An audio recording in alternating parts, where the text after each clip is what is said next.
নমস্কার বন্ধুরা, বৈশাখী Rasoi and vlog থেকে আজ আমি আলু পটল গাজর দিয়ে পনিরের তরকারি বানিয়ে দেখাচ্ছি। আপনারা প্লিজ দেখতে থাকুন। প্রথমে আমি কড়ার মধ্যে আলু আর গাজরটা ভেজে নিয়ে সিদ্ধ করতে দেব।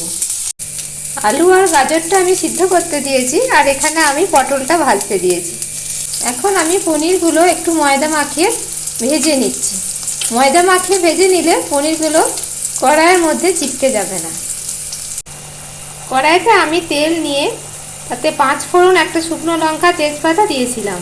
তারপরে আমি দিয়েছিলাম আদা, টমেটো আর কাঁচা লঙ্কার একটা পেস্ট বানিয়ে এটা দিয়েছিলাম। তারপর আমি দিলাম ধনে গুঁড়ো, জিরে গুঁড়ো, লঙ্কা গুঁড়ো আর হলুদ গুঁড়ো। আর এবার একটু চিনি দিচ্ছি আর নুন দিচ্ছি।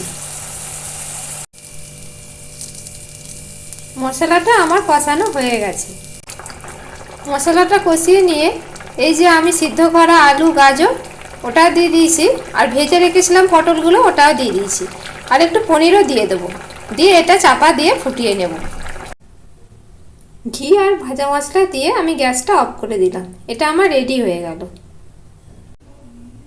এই যে এটা আমি প্লেটের মধ্যে নিয়ে নিলাম।